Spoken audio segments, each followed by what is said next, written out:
In our modern world, a world connected like never before, we often find ourselves grappling with anxieties both new and old. We navigate technological advancements, environmental concerns, and complex geopolitical landscapes. The fear of nuclear war once seemed like a relic of the past, a chilling chapter in history books, a subject of Cold War documentaries, something relegated to the realm of vintage films and grainy photographs. We thought we had moved beyond that era of constant dread. Stories of school drills, duck-and-cover exercises, and Cold War anxieties seemed distant, almost unbelievable to younger generations. The Berlin Wall had fallen, nuclear arsenals were supposedly being reduced, and a new era of global cooperation seemed within reach. But today, on June 25, 2025, the world looks different.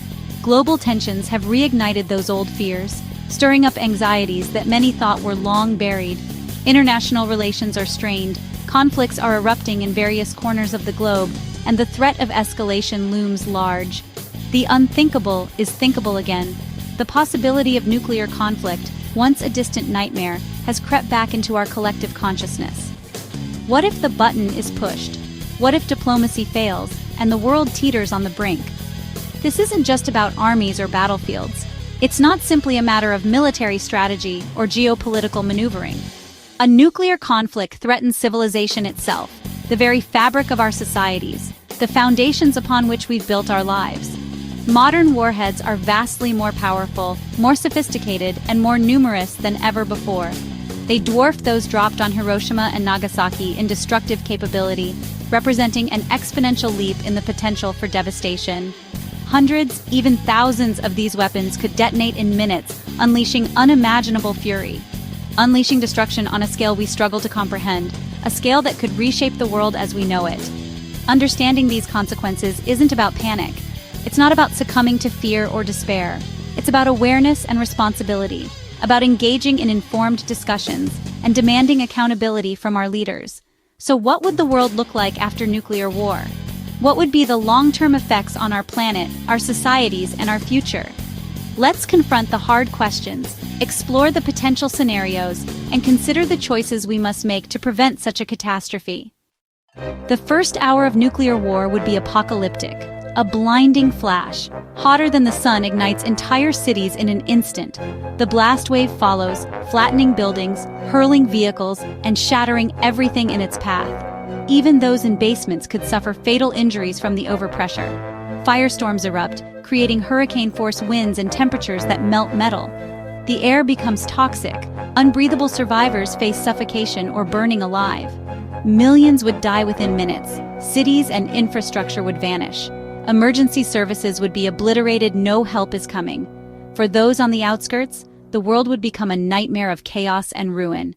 And this is only the beginning. In the wake of unimaginable destruction, after the initial horror of the blast subsides, a silent, invisible killer emerges, far more insidious than the immediate devastation. It's a threat that lingers, permeating the very air we breathe and the ground beneath our feet. This is nuclear fallout, a complex mixture of radioactive particles created from the fission products and debris vaporized by the nuclear explosion. These particles, often microscopic, are carried aloft, forming a deadly cloud that threatens to blanket everything below. Radioactive dust, a fine particulate matter laced with deadly isotopes, is relentlessly carried by winds, spreading the contamination far beyond the immediate blast zone. The wind becomes an unwitting accomplice, a vector for disaster. This radioactive fallout contaminates land and water sources for hundreds of miles, rendering them unusable and dangerous. Once fertile fields become barren wastelands, and pristine rivers turn into conduits of poison. The very essence of life is tainted. Gamma radiation, an invisible but potent form of energy emitted from the fallout, penetrates buildings and even living bodies, wreaking havoc at a cellular level. It's a silent assault, undetectable by our senses, yet profoundly damaging. This exposure causes acute radiation sickness, a terrifying cascade of symptoms that can quickly overwhelm the body. The initial symptoms often include nausea, a persistent and debilitating feeling of sickness. This is followed by internal bleeding, as radiation damages the body's ability to clot blood, and in severe cases, ultimately leads to death. The severity of the symptoms depends on the level of exposure and the duration of time spent in the contaminated area. The first 48 hours after the blast are the deadliest, a critical window where immediate action can significantly improve chances of survival. Even distant communities, seemingly untouched by the initial blast, could be blanketed in lethal dust, carried by unpredictable winds. No place is truly safe from the reach of fallout. Water and food supplies become poisoned, making even basic sustenance a potential threat. Every sip and every bite could be a gamble with your life, and simply stepping outside into what was once familiar territory could be fatal, exposing you to dangerous levels of radiation. The air itself becomes an enemy. Survival depends on shielding, creating a barrier between you and the radioactive particles. Seeking refuge in underground shelters, offering the best protection from the immediate threat. Finding or creating spaces with thick walls and staying put, minimizing exposure and maximizing your chances of weathering the storm. Radiation decays over time, its intensity gradually diminishing as the radioactive isotopes break down. But some elements, particularly those with longer half-lives, remain dangerous for years, even decades, leaving a legacy of contamination that can impact generations. The rules of survival change dramatically in a fallout scenario, demanding a new understanding of the world and its dangers. Time becomes a critical factor, dictating when and how you move and how long you can remain in a given location. Distance from the initial blast and from areas of high contamination is paramount to your safety, and shielding, the physical barrier between you and the radiation, is everything, the key to mitigating exposure and staying alive. Knowledge becomes as vital as supplies. Understanding the risks and how to mitigate them is crucial. Fallout turns the world into a deadly maze, a landscape riddled with invisible threats and unseen dangers, where ignorance is fatal, and only those who understand the nature of the threat can hope to survive. The devastation doesn't end with the explosions or fallout. Nuclear winter, a global climate catastrophe, would follow. Soot from burning cities rises into the stratosphere, blocking sunlight for years. Temperatures plunge, even in summer. Crops freeze, rivers ice over, and rain nearly stops. The world is plunged into a twilight hostile to life. This isn't a regional disaster. Soot spreads worldwide, threatening every nation. Even neutral countries would face famine and environmental collapse. In the long nuclear night, nowhere is truly safe. Nuclear winter would trigger global famine. Agriculture collapses. No sunlight, no crops, no growing season. Food reserves would vanish in months. Trade networks would be gone. Oceans, too, would become barren as phytoplankton die off, collapsing marine life. Starvation would sweep the planet, with violence over dwindling supplies. Social order would break down. Survival becomes a brutal struggle. Scientific models agree.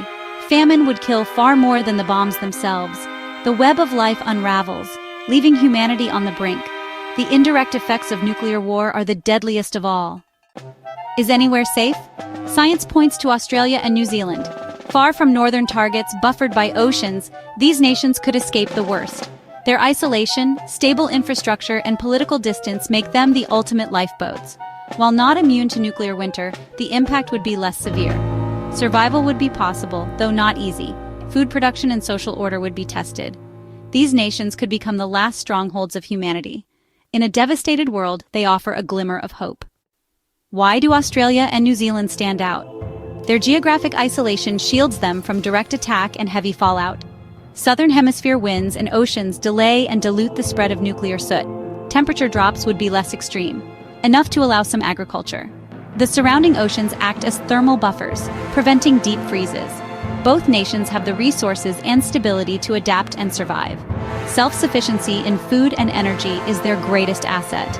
In a world cut off from global trade, these factors are crucial for survival. Most people can't escape to remote islands. Survival depends on preparation. The key is a fallout shelter, underground, with thick walls and as much shielding as possible. Basements or purpose-built bunkers offer the best protection. Stockpile water, non-perishable food, a radio, flashlight, first aid kit, and sanitation supplies. Stay inside for at least 2 weeks. The first 72 hours are most dangerous. Only leave shelter briefly, and only when radiation levels drop. Every inch of shielding matters. Maximize distance from fallout. Knowledge of time, distance, and shielding can save lives. Preparation isn't paranoia, it's survival. For most, adapting where you are is the only option. Facing the stark reality of nuclear war is undeniably terrifying. The sheer scale of potential devastation can feel overwhelming, casting a long shadow over our present and future. It's a prospect that challenges our sense of security and forces us to confront the fragility of our civilization. The images of destruction, the potential loss of life, and the long-term consequences for our planet are enough to instill fear in anyone.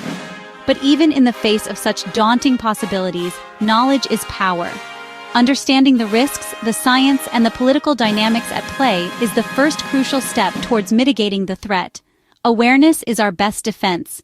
It empowers us to make informed decisions and demand responsible action from our leaders. An informed public can hold leaders accountable, ensuring that decisions regarding nuclear weapons are made with the utmost caution and consideration for the well-being of all. It is our collective responsibility to stay informed and engaged in this critical issue. Understanding the true consequences makes clear the devastating impact on human lives, the environment, and the global economy. There are no winners in nuclear war. The scale of destruction would be so immense that any perceived victory would be Pyrrhic at best. Education and open discussion are vital to fostering a deeper understanding of the dangers and promoting critical thinking about potential solutions. We must encourage dialogue at all levels, from classrooms to community forums to international conferences, to prevent reckless decisions driven by fear, misinformation, or political ambition. Renewed commitment to diplomacy, dialogue, and international cooperation is paramount. And arms control is essential to reducing the risk of nuclear conflict and ultimately eliminating these weapons of mass destruction. Every treaty signed, every weapon dismantled, represents tangible progress towards a safer world, is a step away from disaster, a step towards a future free from the threat of nuclear annihilation.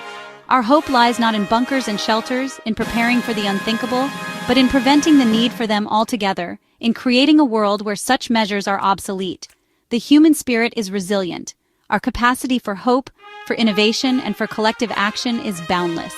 We can choose a different future, a future where peace prevails over conflict and cooperation triumphs over division.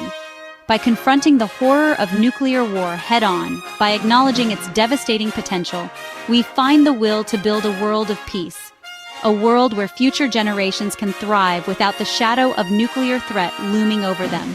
The future remains unwritten. It is a blank page waiting to be filled with the story of our choices. Let's ensure it's one of hope, not destruction, a legacy of peace for all humankind. Let us choose wisely.